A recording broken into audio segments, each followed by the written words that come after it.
Hey guys, welcome to book review number 33. Lost Paradise, Mutiny on the Bounty to a Modern Day Legacy of Sexual Mayhem, The Dark Secrets of Pitcairn Island Revealed.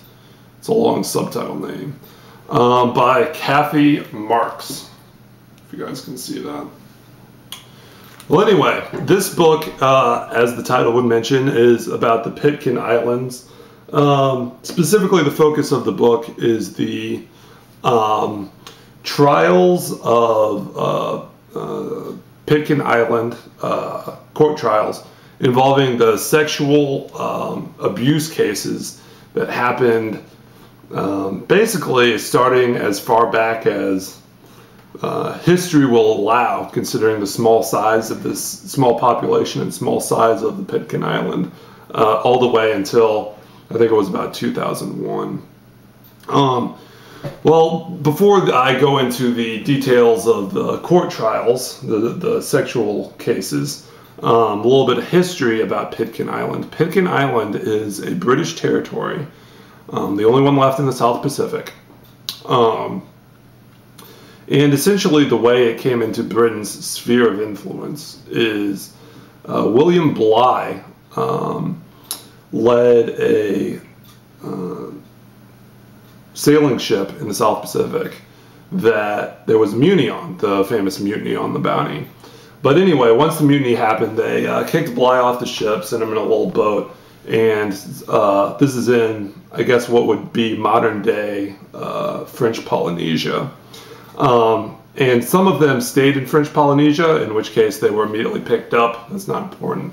But some more of them took the boat, the Bounty, and sailed it to the remote island of Pitcairn, which is in the South Pacific, but it's also one of the most remote South Pacific islands. It's basically the most furthest east island besides Easter Island in the South Pacific before you reach South America, if that makes sense. But anyway, there were, I think, about, I don't know, 5 families that landed in on Pitcairn Island in the, I want to say, 1830s, 1840s, something like that. And basically kind of kept their own community from that time forward. I think the guy that really led this mutiny was named Fletcher Christian, which is one of the 4 clans that kind of dominate the island currently. To give you an idea of how small the community on this island is, I think its peak population was around 200 people, and its modern population is between 50 and 60 people.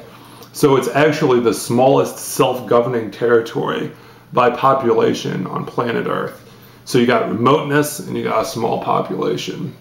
Well, anyway, and also remoteness in terms of geography, but also remoteness in terms of contact with the modern world.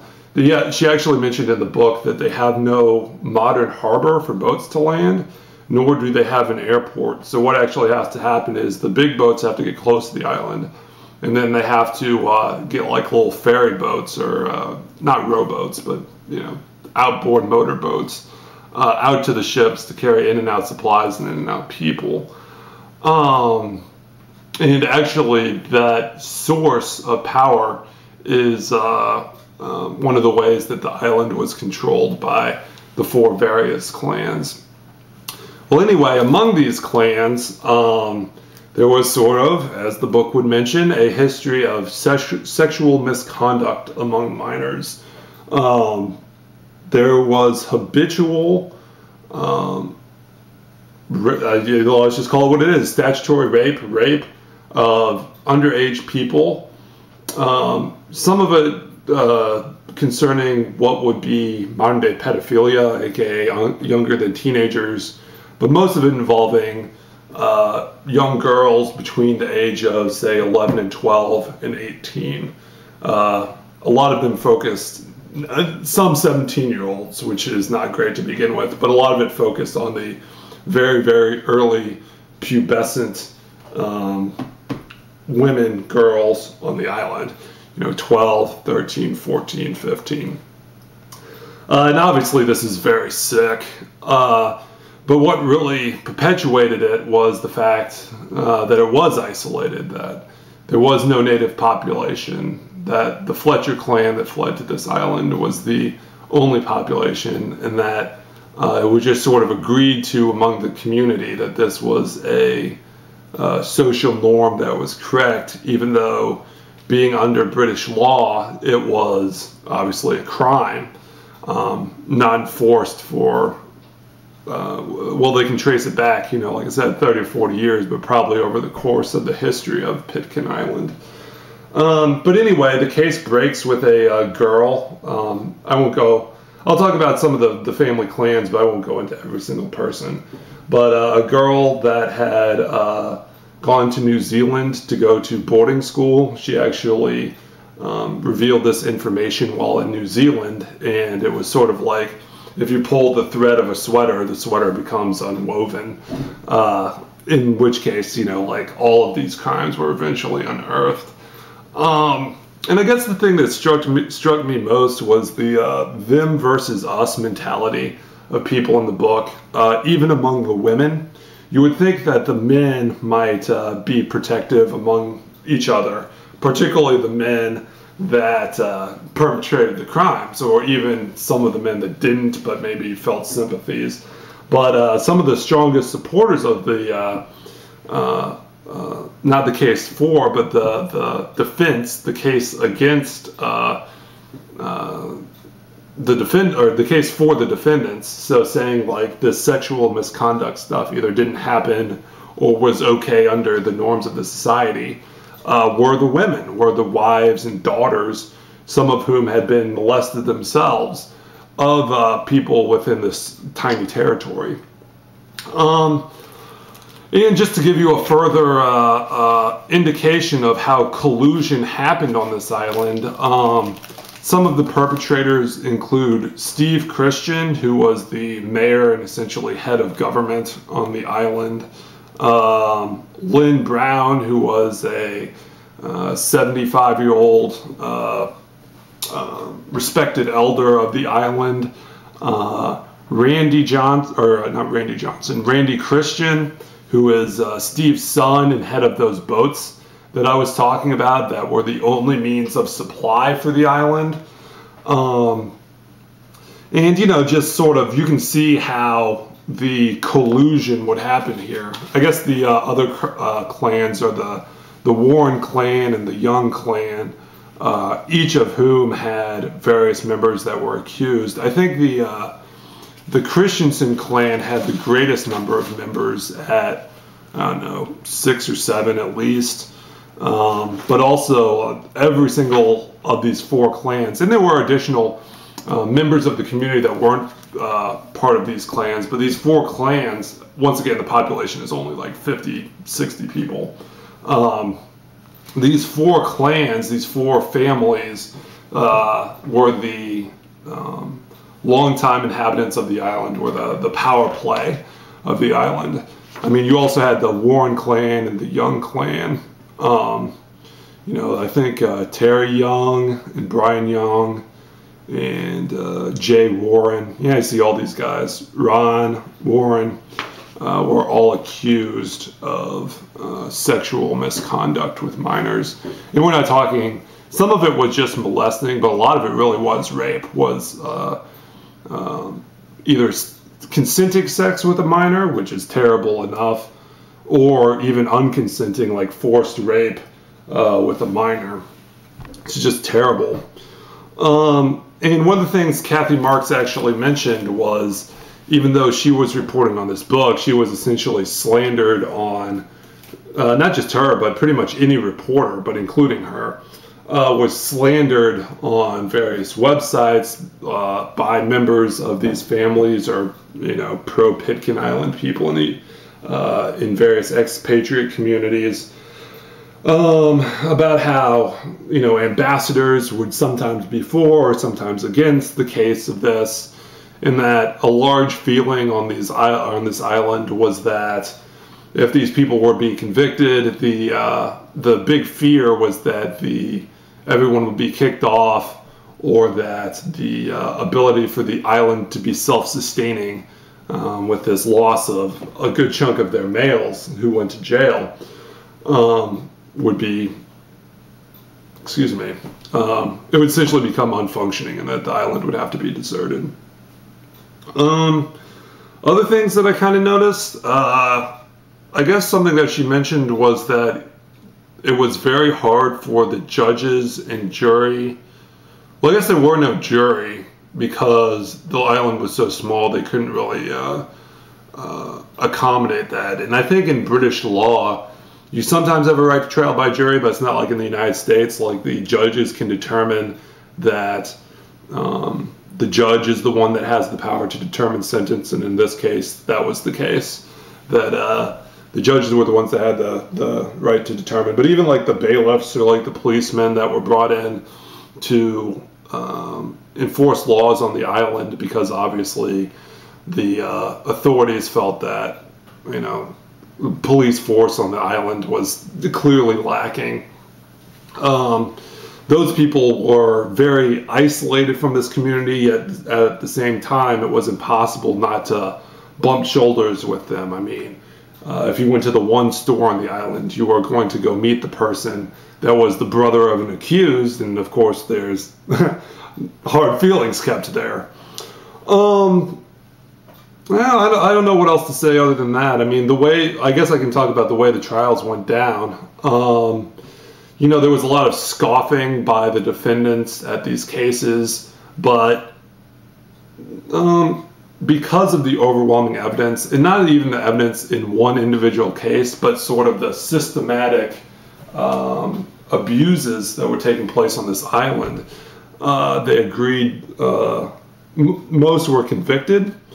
A few were let off. The main way people were let off was not because they were proven innocent, but because victims often, and this is kind of sick, victims under pressure from people from the island recanted their testimony so that they couldn't, before the trial happened, so that they could no longer use their testimony, because if a victim recants, then, what is the prosecution going to do? But anyway, to all of the victims or abusers of victims that didn't recant, they were convicted, but the sentencing was very light. And in my mind, they could have done differently. First of all, the trials took place on the island, as I recommended, or as I mentioned. At least of the men that were still on the island, that's where the trials took place. Some of the men had committed abuse on the island and then moved to New Zealand or Australia, in which case trials took place there. But of the men still on the island, the trials took place on the island, which I feel could have gone for a change of venue. Secondly, they built a jail on the island after the convictions so that the sexual abuse victims could stay out their term on the island.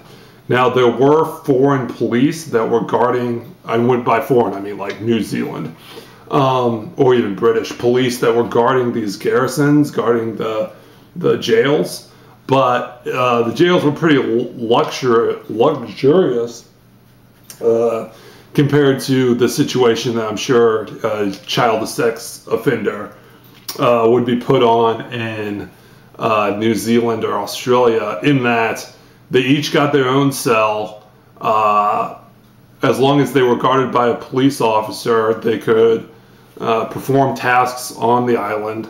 There was no animosity in these jails because all of the clan members knew one another, and they were all among the convicted, so there was an inherent sense of camaraderie, as sick as that camaraderie might have been.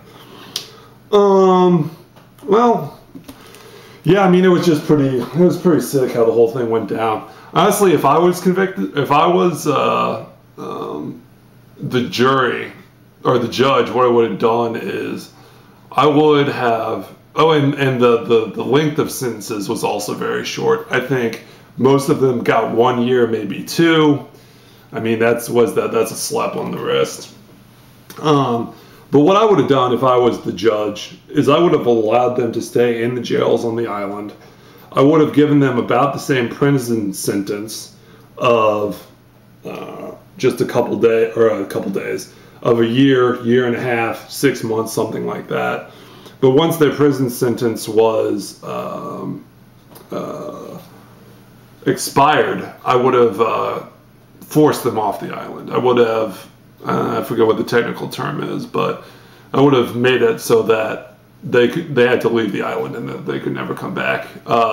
They'd be able to move to either New Zealand or Australia, which, you know, has a much larger population, obviously, but wouldn't be allowed to return. Primarily because I think that if it was a larger community, I would have, but the chance for collusion and the chance for repetition of events and just the influence that one person can have on a population of 50, even if they are a sexual offender, versus a sexual offender but someone that is highly regarded within the community, versus somebody that might be a leader but is in a population of 200,000 or 100,000 or 2 million.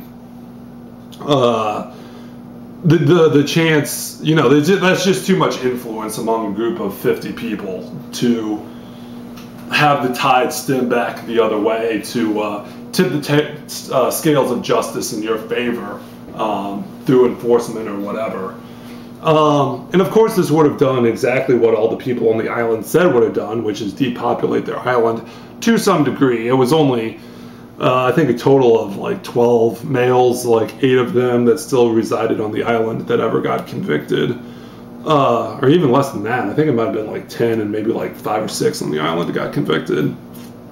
But also I would have encouraged some of the expatriate members of the family to move back to the island through incentive by the British government.